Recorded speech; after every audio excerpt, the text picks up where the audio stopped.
Dears welcome back to again learning. അപ്പോൾ നമ്മൾ Onam exam ഉണ്ടോ ഇല്ലയോ എന്നുള്ള ഒരുപാട് കൺഫ്യൂഷൻ ഉണ്ട് അല്ലേ. പക്ഷേ നിങ്ങൾ പേടിക്കേണ്ട കേട്ടോ.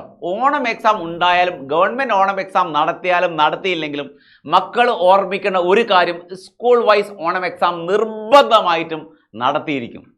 അതിൻ്റെ മാർക്ക് നിങ്ങളെ സി മാർക്കിനെ ബാധിക്കുകയും ചെയ്യും. ഓണം എക്സാമിന് സ്കൂളിൽ നടത്തുന്ന എക്സാമിന് മാർക്ക് കുറവാണെങ്കിൽ തീർച്ചയായിട്ടും എന്ത് ചെയ്യും, നിങ്ങളെ സി മാർക്ക് കുറയാനൊരു സാധ്യതയുണ്ട്. അപ്പോൾ നമ്മൾ പഠിച്ചു പോകുന്നതല്ല ഏറ്റവും നല്ലത്. ഓണം എക്സാം ഗവൺമെൻറ് നടത്തുകയോ നടത്താതിരിക്കുകയോ ചെയ്യട്ടെ, പക്ഷേ സ്കൂൾ വൈസ് എക്സാം നിർബന്ധമായിട്ടും ഓണത്തിന് നടത്തും, ചാപ്റ്റർ വൈസ് എക്സാം. അപ്പം നമ്മൾ നേരെ എന്തൊക്കെ പഠിക്കണം? ഇപ്പോൾ കെമിസ്ട്രിയെ സംബന്ധിച്ചിടത്തോളം 3 ചാപ്റ്ററാണ് മെയിൻ ആയിട്ട് ഉണ്ടാവുക. Basic concepts of chemistry, structure of atom, classification of elements. ഈ 3 ചാപ്റ്ററായിരിക്കും എല്ലാ സ്കൂളുകളിലും കംപ്ലീറ്റ് ചെയ്ത ചാപ്റ്റേഴ്സ്. അപ്പോൾ ആ ചാപ്റ്ററിൽ മുഴുവൻ ടോപ്പിക് പഠിച്ചു തീരാൻ ചിലപ്പോൾ നമ്മൾക്ക് പറ്റിയെന്ന് വരില്ല. പക്ഷേ എന്തൊക്കെ പഠിക്കണം എന്നുള്ളത് ഈ വീഡിയോ മുഴുവൻ കാണുന്ന കുട്ടിക്ക് മനസ്സിലാവും. അത് കണ്ടാൽ മതി, അത് പഠിച്ചാൽ മതി. മുഴുവൻ മാർക്ക് കിട്ടാൻ അത്രയും പോയിന്റ്സ് പഠിച്ചാൽ മാത്രം മതി. അപ്പോൾ നമ്മൾ ചാപ്റ്ററിലേക്ക് കിടക്കുകയല്ലേ, റെഡി, പോയിന്റിലേക്ക് കിടക്കുകയാണ്. Yes, Onam exam basic concepts of കെമിസ്ട്രിയിലേക്ക് പോകുന്ന സമയത്ത് നമ്മൾ എന്തൊക്കെയാണ് പഠിക്കേണ്ടത്? ആദ്യം പഠിക്കേണ്ടത് മോൾ കാൽക്കുലേഷൻ ആണ്. മാസ് തന്നാൽ മോളിലേക്ക് എങ്ങനെ മാറ്റാം, വോളിയം തന്നാൽ മോളിലേക്ക് എങ്ങനെ മാറ്റാം, നമ്പർ ഓഫ് ആറ്റംസ് എന്നാൽ മോളിലേക്ക് എങ്ങനെ മാറ്റാം, അതിൻ്റെയൊക്കെ കോണ്ടന്റ് വീഡിയോസ് ഏകണ്ട ചാനൽ, യൂട്യൂബ് ചാനലുണ്ട്. അതൊക്കെ ഒന്ന് കണ്ടു നോക്കുക, എങ്ങനെയാണ് മോൾ കാൽക്കുലേഷൻ എന്നുള്ളത്. രണ്ടാമത്തത് 3 മാർക്ക് ക്വസ്റ്റ്യൻ. മക്കൾ ഓർമ്മിക്കേണ്ടത് 3 mark question. 3 mark question limiting reagent ആണ്. ലിമിറ്റിംഗ് റിയേജൻ ആയിട്ട് ബന്ധപ്പെട്ട 3 mark question, most probably 3 mark question ആണ് ലിമിറ്റിംഗ് റിയേജൻ. അതിനൊക്കെ വളരെ ഈസി ആയിട്ടുള്ള ടെക്നിക്ക് ഉണ്ട്. 1 മണിക്കൂർ കൊണ്ട് ലിമിറ്റിംഗ് റിയേജന്റ് കാൽക്കുലേറ്റ് ചെയ്യുക എങ്ങനെയാ, സോറി 1 മിനിറ്റ് കൊണ്ട്, 1 മണിക്കൂറല്ല, 1 മിനിറ്റ് കൊണ്ട് ലിമിറ്റിംഗ് റിയേജന്റ് കാൽക്കുലേറ്റ് ചെയ്യുന്നത് എങ്ങനെയാണെന്നുള്ള വീഡിയോസ് ഒക്കെ നമ്മൾ അപ്ലോഡ് ചെയ്തിട്ടുണ്ട്. അതൊന്ന് കണ്ടു നോക്കുക, ലിമിറ്റിംഗ് റിയേജന്റ്. പിന്നെ സ്റ്റോഷിയോമെട്രിക് കാൽക്കുലേഷൻ, അതിൻ്റെ 2-3 ലൈവ് തന്നെ ഏകൺ ചെയ്തിട്ടുണ്ട്. സ്റ്റോഷിയോമെട്രിക് കാൽക്കുലേഷൻ അതും 3 മാർക്ക് ക്വസ്റ്റ്യൻ ആണ്. That is calculation based on chemical equation ആണ്. കെമിക്കൽ ഇക്വേഷനെ ബേസ് ചെയ്തിട്ടുള്ള കാൽക്കുലേഷൻ.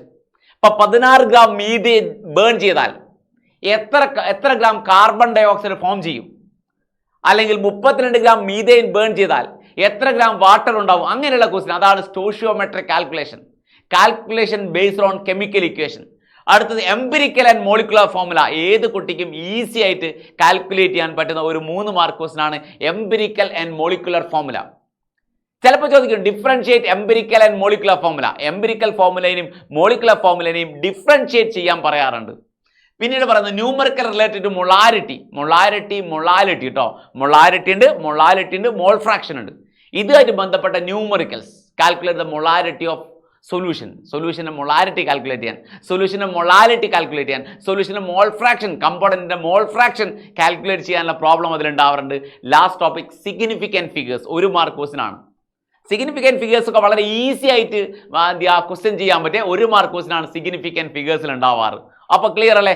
ആ ചാപ്റ്റർ, ആ സെഷൻ ക്ലിയർ ആണ്. ബേസിക് കോൺസെപ്റ്റ്സ് ഓഫ് കെമിസ്ട്രിയിൽ ഇത്രയും പോയിന്റ് പഠിച്ചു പോയാൽ ഓണം എക്സാമിന് ഏകദേശം ഒരു 20 മാർക്ക് നമുക്ക് കിട്ടും. ക്ലിയർ അല്ലേ?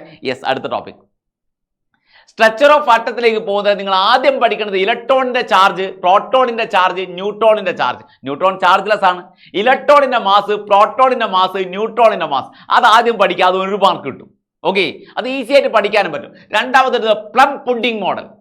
ആദ്യത്തെ ആറ്റം മോഡലായി റുദർഫോർഡ് ഉണ്ടാക്കിയ ആദ്യത്തെ atom model plum pudding model അഥവാ വാട്ടർ മിലൻ മോഡൽ ഈസി ആയിട്ട് പഠിച്ചെടുക്കാൻ പറ്റും. പിന്നെ ഒബ്സർവേഷൻ മറന്നു പോകരുത്. റുദർഫോർഡിന്റെ ഒബ്സർവേഷനും കൺക്ലൂഷനും, ആൽഫ സ്കാറ്ററിംഗ് എക്സ്പെരിമെന്റിൽ റുദർഫോർഡിന്റെ ഒബ്സർവേഷനും കൺക്ലൂഷനും 2 മാർക്ക് അല്ലെങ്കിൽ 3 മാർക്കിന്റെ ക്വസ്റ്റ്യൻ ആണ്. What are the observations and conclusions in Rutherford alpha scattering experiment എന്നുള്ളത്. അടുത്തത് ബോർ പോസ്റ്റുലേറ്റ്സ് ആണ്. എന്ത് പ്രീവിയസ് ക്വസ്റ്റ്യൻ പേപ്പറിൽ നമ്മൾ എപ്പോഴോ പഠിച്ചു തുടങ്ങിയാണ് അല്ലേ, എപ്പോഴും കാണുന്ന ഒരു ക്വസ്റ്റ്യൻ ആണ് postulates of Bohr model of atom. Give any 4 postulates of Bohr model of atom. Bohr atom മോഡലിൽ ഏതെങ്കിലും 4 പോസ്റ്റുലേറ്റുകൾ പറയാറുണ്ട്. Okay, hydrogen spectrum and Rydberg formula. Hydrogen spectrum, Lyman series, Balmer series, Paschen series, Brackett series, Pfund series എന്നൊക്കെ പറയുന്ന hydrogen spectrum. അതുപോലെ റിഡ്ബർഗ് formula, അതിൽ ഓരോ ലൈൻസിന്റെയും wave length calculate ചെയ്യാനുള്ള ഒരു ഫോർമുല ഉണ്ട്. ആ ഫോർമുലയ്ക്ക് വിളിക്കുന്ന പേരാണ് റിഡ്ബർഗ് ഫോർമുല. അത് പഠിക്കാതെ പോകരുത്. പിന്നെ D Broglie's wave length calculate ചെയ്യാൻ ലാംഡ ഈക്വൽ ടു, നമുക്കൊരു ഇക്വേഷൻ ഉണ്ട്, ലാംഡ ഈക്വൽ ടു h/mv എന്നുള്ള ഒരു ഇക്വേഷൻ ഉപയോഗിച്ച് D Broglie wave length calculate ചെയ്യാൻ ഒരു ഇലക്ട്രോ മാഗ്നറ്റിക് അല്ലെങ്കിൽ ഒരു മൂവിങ് പാർട്ടിക്കിളിന്റെ വേവ് ലെങ്ത് കാൽക്കുലേറ്റ് ചെയ്യാൻ ഇക്വേഷനാണ് λ/h/mv. അത് ചോദിക്കാറുണ്ട്. ആ പ്രോബ്ലമാണ് ചോദിക്കാറ്, ന്യൂമറിക്കൽസ് ആണ് ചോദിക്കാറ്. അടുത്തത് ഹൈസൻബർഗിന്റെ അൺസർട്ടനിറ്റി പ്രിൻസിപ്പിൾ സ്റ്റേറ്റ് ചെയ്യാൻ പറയും. State and explain Heisenberg's uncertainty principle. It is impossible to determine exact position and exact momentum of a microscopic particle simultaneously. ഒരേ സമയം ഒരു മൈക്രോസ്കോപ്പിക് പാർട്ടിക്കിളിന്റെ എക്സാക്ട് പൊസിഷനും എക്സാക്ട് മൊമെന്റവും കാൽക്കുലേറ്റ് ചെയ്യാൻ പറ്റില്ല എന്ന് ഡി ബ്രോഗ്ലി പറഞ്ഞിട്ടുണ്ട്. ക്ലിയർ? അതുപോലെ ക്വാണ്ടം നമ്പേഴ്സ് 4 മാർക്ക് ക്വസ്റ്റ്യൻ ആണ്. Quantum numbers address of an atom, ഒരു ആറ്റത്തിന്റെ അഡ്രസ് ആണ് ക്വാണ്ടം നമ്പേഴ്സ്. 4 നമ്പേഴ്സ്, 4 നമ്പറുകൾ ഉപയോഗിച്ച് ആറ്റത്തിന്റെ അഡ്രസ്സ് പറയുന്നതാണ് ക്വാണ്ടം നമ്പേഴ്സ്. 4 മാർക്കാണ് അതിന് വരുന്നത്. 4 മാർക്ക്. ഏറ്റവും ഇമ്പോർട്ടൻറ്റ് സ്ഥിരമായിട്ട് ചോദിക്കുന്ന ഒരു ക്വസ്റ്റ്യൻ ആണ് ക്വാണ്ടം നമ്പേഴ്സ് എന്ന് ഓർമ്മിക്കുക സ്ട്രക്ചർ ഓഫ് ആറ്റത്തിൽ. പിന്നെ 2 mark Pauli's exclusion principle, Hund's rule അല്ലെങ്കിൽ ഓഫ് ബോർ റൂൾ. ഇതിൽ ഏതെങ്കിലും ഒരു റൂൾ ഇല്ലാതെ ക്വസ്റ്റ്യൻ പേപ്പർ ഇറങ്ങിയിട്ടില്ല എന്ന് തന്നെ പറയാം. ഇതിൽ ഏതെങ്കിലും ഒരു റൂളില്ലാതെ ക്വസ്റ്റ്യൻ പേപ്പർ ഇറങ്ങിയിട്ടില്ല. എപ്പോഴും ചോദിക്കുന്നത് പോളീസ് എക്സ്ക്ലൂഷൻ പ്രിൻസിപ്പിളും ഹൺസ് റൂളും തന്നെയാണ്. ഓഫ് ബോർ പ്രിൻസിപ്പിളിന് കമ്പാരിറ്റീവ്ലി ചാൻസ് കുറവാണെന്ന് പറയാം. ഓക്കെ അല്ലേ?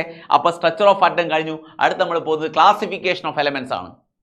ഇതിലെ mentally history of periodic table, mentally periodic ടേബിളിന്റെ അഡ്വാൻറ്റേജും ഡിസ്അഡ്വാൻറ്റേജും ചോദിക്കാറുണ്ട്. പിന്നീട് അയോണൈസേഷൻ എൻതാൽപ്പിയ ഓർമ്മിക്കുക. അയോണൈസേഷൻ എൻതാൽപ്പി പഠിക്കുന്ന സമയത്ത് ഓർമ്മിക്കുക, ബെർലിയത്തിന്റെ അയോണൈസേഷൻ എൻതാൽപ്പി ബോറോണിനേക്കാൾ കൂടുതലാണ്. നൈട്രജന്റെ അയോണൈസേഷൻ എൻതാൽപ്പി ഓക്സിജനേക്കാൾ കൂടുതലാണ്. റീസൺ ചോദിക്കാറുണ്ട്. Ionisation enthalpy of beryllium is greater than that of boron. Ionisation enthalpy of nitrogen is greater than that of oxygen എന്ന് അബ്നോർമൽ ബിഹേവിയർ ആണ് ഇത് രണ്ടും. അത് രണ്ടും സ്ഥിരമായിട്ട് ചോദിക്കാറുണ്ട്. എന്തുകൊണ്ട് എന്നുള്ള ക്വസ്റ്റ്യൻ. അയോണൈസേഷൻ എൻതാൽപ്പിയിൽ കാര്യമായിട്ട് ആ 2 ക്വസ്റ്റ്യൻ ഉണ്ടാവുക. അല്ലെങ്കിൽ factors affecting ionisation enthalpy, ionisation എൻതാൽപ്പിയെ ഡിപ്പെൻഡ് ചെയ്യുന്ന ഫാക്ടേഴ്സ് എന്തൊക്കെ എന്നുള്ളത്. ക്ലിയർ അല്ലേ? പിന്നെ atomic and ionic radius, atomic റേഡിയസും അയോണിക് റേഡിയസും എങ്ങനെയാണ് വേരി ചെയ്യുക? പീരിയോഡിക് ടേബിളിൽ അറ്റോമിക് റേഡിയസും അയോണിക് റേഡിയസും എങ്ങനെ വേരി ചെയ്യുന്നു? Moving top to bottom and moving left to right. എങ്ങനെയാണ് വേരി ചെയ്യുക? അറ്റോമിക് ആൻഡ് അയോണിക് റേഡിയസ് എങ്ങനെയാണ് ഇതിന്റെ വേരിയേഷൻ എന്നുള്ളതാണ്. പിന്നെ ഇലക്ട്രോൺ നെഗറ്റിവിറ്റി ഡെഫിനേഷൻ ആണ്. 1 mark question electron negativity. Ability of an atom to attract a pair of electron in a covalent bond. Covalent ബോണ്ടിലെ ഒരു pair of ഇലക്ട്രോണിനെ അട്രാക്ട് ചെയ്യാനുള്ള ആറ്റത്തിന്റെ എബിലിറ്റിയെ വിളിക്കുന്ന പേരാണിത് ഇലക്ട്രോ നെഗറ്റിവിറ്റി. ക്ലിയർ അല്ലേ? അടുത്ത് വരുന്നത് ഇലക്ട്രോൺ ഗെയിൻ എൻതാൽപ്പി. സ്ഥിരം ക്വസ്റ്റ്യൻ ആണ്. ക്ലോറിന്റെ ഇലക്ട്രോൺ ഗെയിൻ എൻതാൽപ്പി ഫ്ലൂറിനേക്കാൾ കൂടുതലാണ്. എന്തുകൊണ്ട്? ഫ്ലൂറിന് സൈസ് കുറവാണ്, പക്ഷേ ക്ലോറിനാണ് ഇലക്ട്രോൺ ഗെയിൻ എൻതാൽപ്പി കൂടുതൽ. ആരെക്കാളും? ഫ്ലൂറിനേക്കാളും. എന്തുകൊണ്ട് എന്നുള്ള ക്വസ്റ്റ്യൻ എന്നും ക്വസ്റ്റ്യൻ പേപ്പറിൽ കാണുന്ന ഒരു ക്വസ്റ്റ്യൻ ആണത്. ക്ലിയർ? ലാസ്റ്റ് വരുന്നത് അനോമലസ് ബിഹേവിയർ ആണ്. അനോമലസ് ബിഹേവിയർ അത് നിങ്ങൾ പഠിച്ച ഡിഫറെന്റ് ബിഹേവിയർ. അപ്പോൾ ഓക്കെ, ഈ 3 ചാപ്റ്ററിലെ ഇത്രയും പോയിന്റുകൾ കവർ ചെയ്താൽ തന്നെ മക്കൾക്ക് എന്ത് ചെയ്യാം? ഓണം എക്സാമിന് ഫുൾ മാർക്ക് വാങ്ങാം, സി മാർക്കും ഫുൾ മാർക്ക് ആക്കാം. റെഡി അല്ലേ? അപ്പോൾ വീഡിയോ ഇഷ്ടപ്പെട്ടെങ്കിൽ മക്കൾ എന്ത് ചെയ്യുക? ഇതിന് താഴെ കമന്റ് ചെയ്യുക. അതുപോലെ തന്നെ ചാനൽ +1 ചാനൽ സബ്സ്ക്രൈബ് ചെയ്യുക. ഓരോ ലൈവും വിടാതെ എഴുകണ്ട ചാനൽ +1 ചാനൽ വരുന്ന ഓരോ ലൈവുകളും വിടാതെ കാണുക.